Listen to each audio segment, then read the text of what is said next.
Hello, everyone. Welcome back to Asia Monetary Policy Forum. I am Bernard Yang, the president of ABFER. Together with me is Professor Brunnermeier, a professor at Princeton University. Markus, thank you very much for the most articulate and insightful lecture on a safe asset perspective on integrated policy framework. Many of us have listened, and still allow me to see if I can spell out the gist of it. Instead of focusing on how monetary policy deals with shocks in a world of price stickiness, you take on a new avenue, focusing on financial frictions. You point to that safe assets serve as collateral in interbank markets, meet precautionary demand, and play a central role in the financial system, linking up financial frictions, risk premia, and risk distribution. But both domestic and foreign safe assets can serve these purposes. There's an endogenous risk element in our safe assets and financial system. A switch in the preference, say due to a shock, will have a very large impact on endogenous risk, asset prices, capital flow, exchange rates, and real economic performance. In an integrated policy framework, then you show in managing the impacts, policy tools like capital control, foreign exchange interventions, and macroprudential policies all serve comparable purposes, and they together complement monetary policies. So you point out the purpose of the policies include managing not just the prices, but also the endogenous risk. We all learn a lot from this classic paper and your wonderful video lectures. We owe you a lot. Thank you. In this section, allow me, on behalf of the commentators, Professor Viral Acharya at Stern NYU and previously the former Deputy Governor of Reserve Bank of India, and Professor Frank Smets, Director General Economic European Central Bank and Professor of International Economics, Center for Economic Studies, KU Leuven, as well as the AMPF organizers. Allow me again to ask some questions. The first one I want to pay attention to is the current pandemic and the huge capital outflow, as you articulate in your figure 5, from the emerging economies, and you use that to motivate your lecture. We all know that these countries are suffering from slow growth. They incur huge government spending, and their government debt levels are going very high up. Interestingly, The Economist at the beginning of May ran an article which said, next in line, essentially voicing the concern that this economy's government debt is getting dangerous. Maybe that's too strong a word, but is of a concern. Would you mind to expand your discussion on the capital outflow from EMs during this pandemic, please? And what would be a sensible policy response? Thank you, Markus. Thanks a lot, Bernard. It's a pleasure to be with you and be here in the Asian Monetary Policy Forum. I also would like to thank the discussants, Viral Acharya and Frank Smets, for their helpful comments. And thanks for this question. Yeah, indeed, I think we saw huge outflows in March of 2020 from the emerging economies, much larger than in any previous crisis, significantly larger. And that shows that, you know, the system is not very stable and is not self-stabilizing. And it requires constant intervention.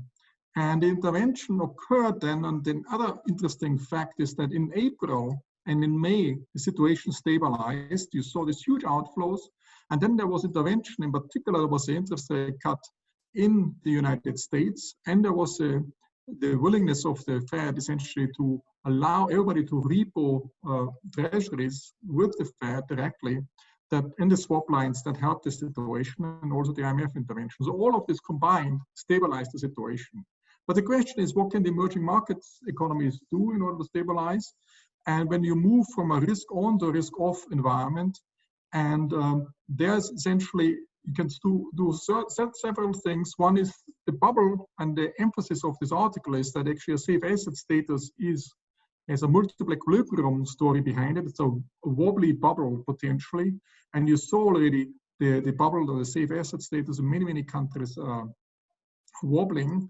And what you can do essentially is to make sure you defend whenever there's a speculative attack, you defend it, and you have to a little bit make a decision up front. Will you defend? And if you decide to defend, you should go as much as you can to defend it, or you decide up front already, you know, it's better to let it go. And this depends very much how your internal financing looks like. If you have a lot of companies who have dollar-denominated debt and other foreign currency-denominated debt, you might decide, you know, it's very, very important to defend your currency. On the other hand, if you don't have that, if most of the debt is denominated in your local currency, but then you might actually let the bubble burst and try to bring it back later on. Is the current situation appearing to be to be relatively calm, but there will be a lot more to come? And what would be your advice? Yes, I think the big challenge I see is it's, of course, there's a health component to it, and that's the primary driver of the current crisis. And if the health situation, let's say through a second wave, would become much more severely impaired, but then we would also see this in the financial markets again. And in such circumstances, what's really important then is to make upfront a clear decision what to do, and then also to defend. And ultimately, one can also impose as ultimate policy tool, also impose temporarily capital controls in order to support the domestic safe asset status. But that should be the ultimate tool. Does it sound like that we need to have some ex-ante prevention at this point? So at this point, we're already in the crisis status, so it's a little bit too late to do some ex-ante measures. So, but in general, in the long run, we have to think about ex-ante measures. So one ex-ante measure is you limit capital inflows, and you might want to limit particular types of capital inflows. You might not put limits on FDI or portfolio investments, equity investments, or even long-term debt investments. But very hot money, short-term debt money, you might limit and see this as a commitment. You might also, as an ex-ante shield, build up some reserves, and the reserves help you then to intervene later on when you want to, you know, have some FX interventions. And importantly, it also shows your strength that you can intervene and can fend off some speculative attacks by certain hedge funds and other speculators. So having this strength and showing this strength might make these speculators move on to another country rather than attacking your country. Thank you. Well, we will revisit this ex-ante versus exposed policies momentarily. But now let us turn our attention to the safe assets. The safe assets in your framework serve as collateral, have to be liquid, and serve as a means of payment. And the candidates are the broad money, essentially government issued debt as well as private issued inside the money. The government debt appeared to be critical. In my opinion, you raise a very, very important point, a very critical issue on economic development, the role of government debt, and thus the development of the financial system. This reminds me of the experience of China, and when the director of the Ministry of Finance, Dr. Zhang Gao, was trying very hard to develop China's bond market, the government bond market. There's an institutional economic issue. The trustworthiness of government debt is related to the quality of the government. When it's not there, when there's weak governance, there's not going to be a trusted government, and therefore the bond market. It takes a long time to establish that. And before that's done, there is a comparative advantage for better economies to offer their assets as the safe assets. So would you mind to comment on the intricacy of the development of safe assets in a weak governance economy given that it's so important to have this market for safe assets at home? Yeah, I think it is indeed the case that it's not easy to develop a market and develop the safe asset status for your own government bond. But it's actually also, to some extent, a good thing that you have to have a good governance in order to have a good safe asset for the safe asset status. So you can view it as a reward for good governance. And if you want to change your system, like in China, saying, okay, we have a plan to open up, and this gives you internally some political dynamics to help you to get certain reform measures through and overcome domestic hurdles to some extent for better governance structure. So in a sense, you can use it as an advantage, saying, I don't have the good governance structure, but I see this reward. Once I have a good governance structure, I can have a safe asset status, and it gives me a cheaper financing of my government debt. And that's, gives you a little bit of freedom and a little bit of room to convince other political opponents or friends to do the same, to go for this aim to develop a better governance structure. The second thing I would like to say, what's very important for a safe asset is that it is like a good friend. So it can be traded very easily. So you might suffer a positive shock, I might suffer a negative shock. And when I suffer a negative shock, I have some health expenditures certainly showing up. I want to be able to easily sell off my safe asset because I was saving in it. I propose some interest payment but I like the fact that I can sell it in times of need very easily. So there has to be sufficiently high market liquidity, and a good debt management office can actually help to facilitate a good market making and have a high market liquidity. So it's on the one hand the governance structure to make sure there's no default and there's no abuse and other things. On the other hand, to have a good debt management office, which also helps the market liquidity and the market infrastructure, keep the bid-ask spread down, make the volatility not go wild in bad times. And that's, all of this combined is a reward. As a reward, you get the low interest to pay later on. And I think that's a available achievement or a goal to have. It sounds like the first thing is like, I'm going to be clean, trust me. Second, I ask people to come into the market to play together. Then we have a pool, we have liquidity, and we have a trustworthy asset. But let me drill on this a little bit further. Before I am clean, before the players are willing to do it, they would naturally go to alternatives which are outside. So does that mean that you need to impose some kind of capital control to allow you to establish the market? It seems that many emerging economies are doing that. So elaborate on this and shed light on this. Am I thinking straight? I think, so there's a tension there. So on the one hand, if you protect your home market, so you have capital controls on, it allows you to develop your domestic market. But if you don't have a clear path how to open up, it also might bring in some bad governance and other bad things, which never makes it possible for you to open up and actually develop a good, safe asset. So I think the ideal thing is to say, okay, I protect initially my domestic market with capital controls, limited, and back it up with reserves and establish then something, and then I open up, and then I have, as a credibility device, I have my reserves thing. And then later on, when I have established my internationally much more my safe asset status, then I can reduce the backing of my government bond from this reserves. I can scale back my reserves. So this is like the phase you can phase in. You can do it, but you have to have a clear vision how to do it and commit to this clear vision, and also overcome some domestic political hurdles to do so. That raises a time inconsistency issue.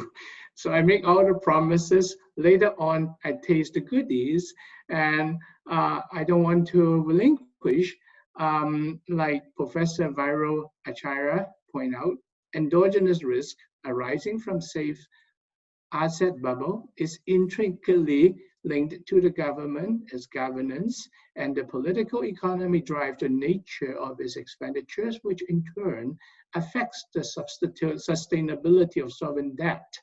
While the safe assets will still carry the convenience yield, as you have described, the endogenous risk it creates is that of repressive economics and financial policies and crowding out of private sector growth. We can go on, and we can talk about how the government therefore continue to use the capital control and capital requirement to choke off competition to protect its borrowing power. So the capital control can aggravate the endogenous risk and make your wobbly bubble even more wobbly. So I have a feeling that you are aware of all this and you can accommodate this governance issues in your analysis. Would you mind to help us further so that we can understand more about your framework, please? So I'm not a big fan of permanent capital controls, and then indeed it's the case. So what I'm arguing for, whenever the bubble is very wobbly, you temporarily impose it and then have a clear path how to get out of it again. So if you don't have this clear path, then all the arguments is really, it's true. First of all, the fact that a safe asset is a bubbly asset and it might burst, it might lead to radical shifts, and that also leads to changes in political power typically, because people are very disappointed.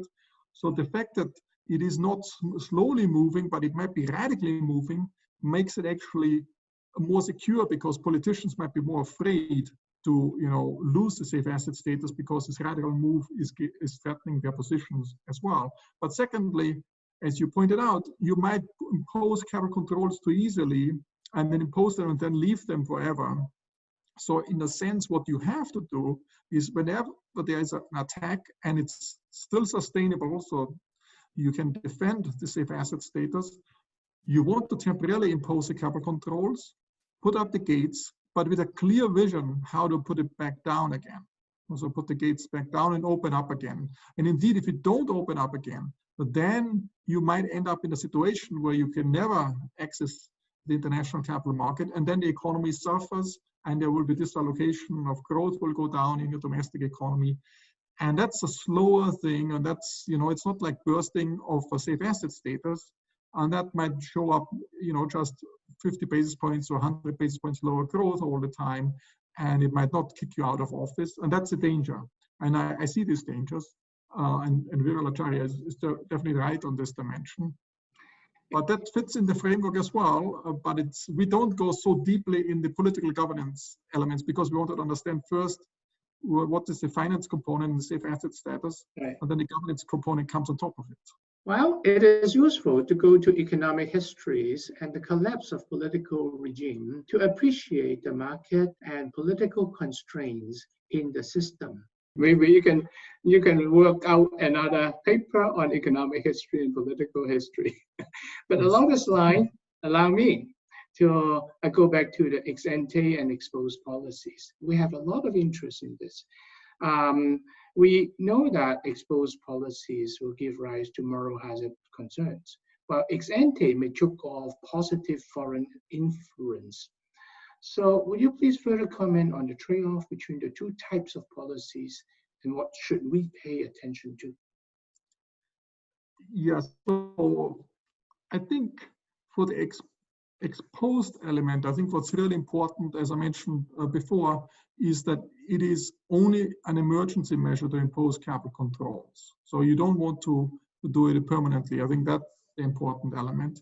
But the other exposed components is if you have enough reserves, you can do some FX interventions. And the way I see it is, in order to have an attack on your safe asset status or on your currency, you need some coordination among the speculators. So there has to be some coordination or some synchronization to attack at the same time. And if you have, and the speculators will look when the market is not very deep and they can move the price or the exchange rate, and then others will jump on the bandwagon and bring it further down. And whenever you see little moves, you can counterbalance these little moves and make it harder for the speculators to attack. So that's why it's important to have enough reserves ready to defend your currency and your safe asset status. So that's what you can do exposed, and it's important. And also, once you have enough of the reserves, you signal also to the market that this is a fort you cannot attack. On the ex-ante status, ex-ante is very closely connected to it. What I mentioned is that you build up the reserves, and that signals, and you have essentially the defense lines ready. And equally important, I think, just be aware of hot money coming in and to make sure that you have only this long-term funding coming in, FDI, equity funding.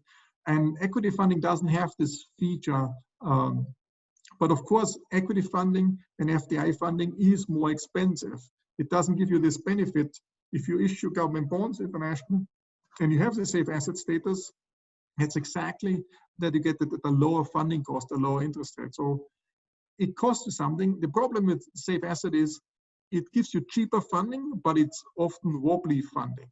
And that makes it, and if you have more fiscal space, for example, if you look at Germany, Germany was bringing down the debt to GDP ratio quite significantly in the last few years. If you have more fiscal space, you can actually fend off, and that makes it easier as well. And that's, you know, different components which play together. But the most important element of a safe asset status is also what I call the safe asset tautology, which says an asset is safe because it's safe, or better said, because it's perceived to be safe. And everybody is rushing in times of crisis into the safe asset because you think the others are rushing in it as well. And you see this multiplicity of equilibria here. We coordinate on certain assets, and you would like to be in a position that others coordinate on your government bond. And of course, you can ruin this coordination, but there is a lot of inertia in it. Once you have established the safe asset status, you can enjoy it for quite a while. You can run up your debt to GDP, like in case of Japan, and they still coordinate on it. But at some point, it might be lost. If I may translate and translate what you said into some simple management kind of terms, it's like, it's not about this versus that policy. It's about how well you read the market, how well you communicate what your policy intention is, what the market situation is, and how you're dealing with it. And then you need to have the ammunition to deal with the situation, and also really very strong coordination with other countries to make sure that you can fend off inefficient attacks. Am I right? That's perfectly right. So I would just add one word to it. You should have the trust of the market. Yes. So you have to build up a reputation and the trust, and then you have to maintain your trust. Of course, you can ruin it. If you want to ruin it by one misstep, you won't ruin the trust altogether, but you can lose the trust. But so in your term, be the trusted good friend. That's correct. Yes.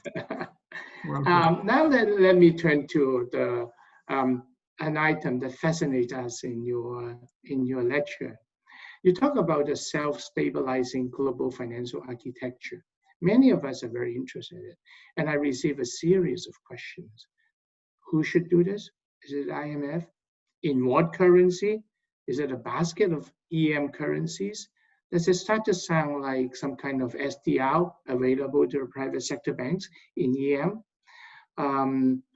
Should we need to restrict ourselves only to the EMDEs? How about like other advanced countries, small in size, but they're advanced in some, like Netherlands, New Zealand, and so on. They are trustworthy governments. They could be candidates to offer, to build up this self-stabilizing global financial architecture.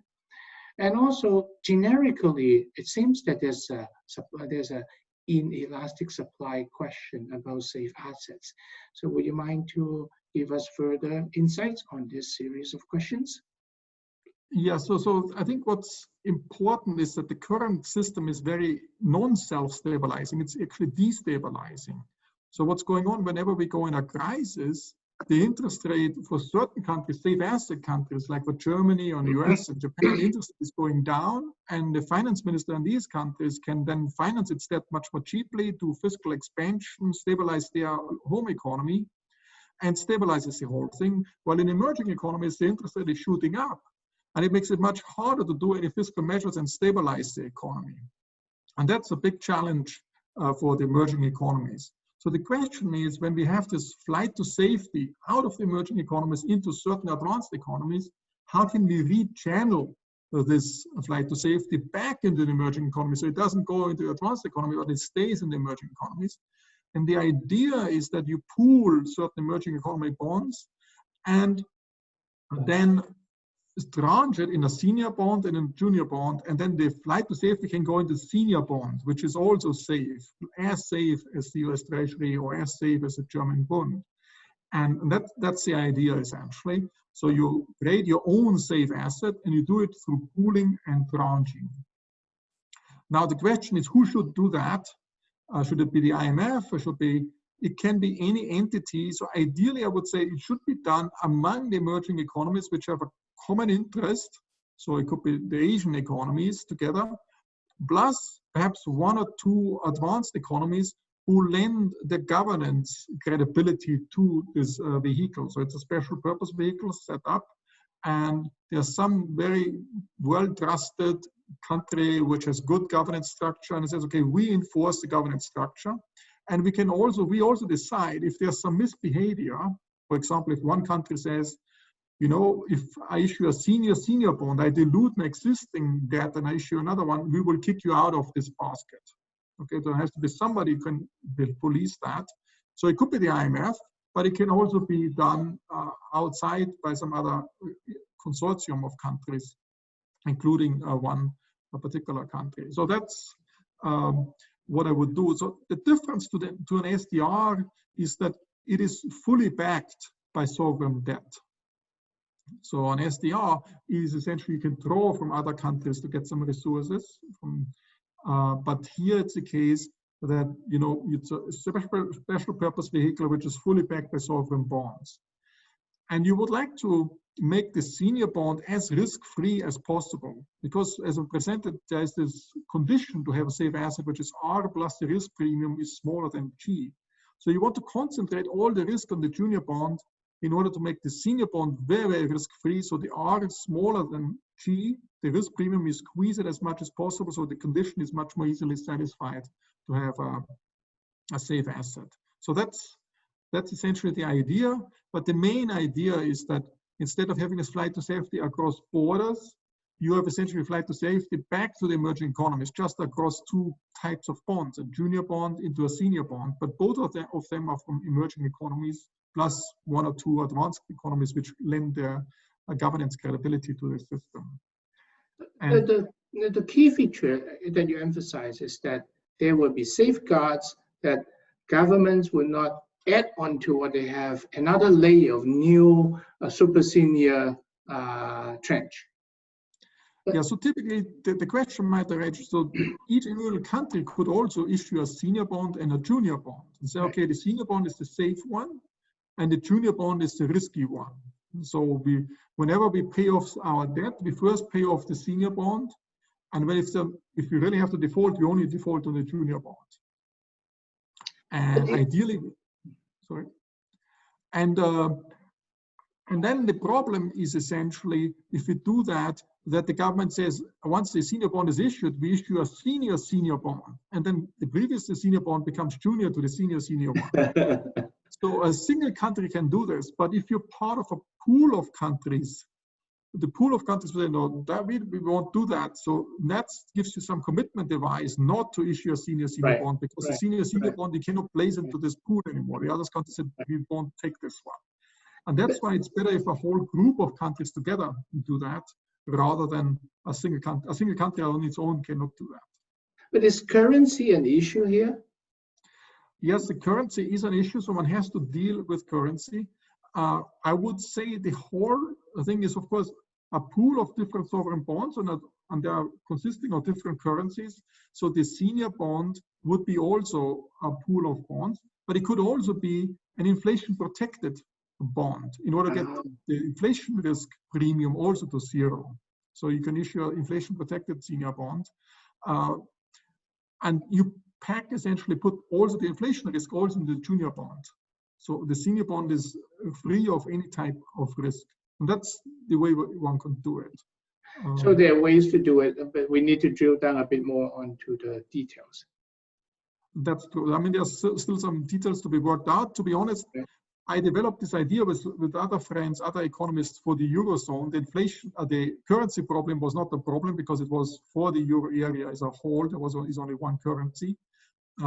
The SPs, and this is just applying it to the global economy, to the emerging economies. But it's the same underlying principle, to develop a common safe asset to switch off flight to safety across borders and rechannel it, essentially. I greatly enjoyed this conversation, and thank you for continue to help us, and you will now help me to understand more about your illuminating work. Maybe I will round it up in this way. Your analysis seems to point to that the soundness of the financial system and the quality of the government are the fundamental conditions for an economy to effectively deal with the exogenous and endogenous risk. Am I right? May I ask you to just leave us with a few sentences of takeaway to conclude this section, please? So perhaps I want to come back to the current coronavirus crisis or COVID crisis, because that probably occupies most of us and also was the impetus why we need to switch off this flight to safety across borders, what's going on. And I want to say that, we as economists, we are not health experts, so we cannot really solve the underlying health problem or develop vaccines, but we can make sure that the initial shock is not amplified to even bigger problems to society. And that's our task and that's our role. And also in the long run, keep inflation in check, because there will be huge expenditures coming onto us, and we have to deal with that. And I hope we can contribute to this. And I would like to conclude by saying this is the first truly global crisis where all of us are hit by the same fundamental shock. But of course, the amplification makes it bigger for some and smaller for others. And I hope that we all can work together as global citizens and avoid any competition or beggar the neighbor aspects, be it in financial terms or be it in communications and propaganda terms. So I think it's very important that we all work together. And fora like this, what you're organizing here in the Asian Monetary Policy Forum, help to bring us together and work together and solve these problems together. I think that's why I like being together and helping us together, even though we cannot be together physically at this time. But I think we'll learn new things about new technologies, and it might give us a little bit of a technology boost. So there are always some positive aspects to any crisis as well. Well, thank you, Markus. You have been greatly helpful, and like other people, it's great that we are able to still get connected using technology. Thank you to you. Thank you for the audience. Let's polite, as you said. Let's wish everyone safe, good health, and work together to have a better world tomorrow. Thank you. Thanks a lot for having me. It was a pleasure. And thanks for watching and listening to all these different ideas.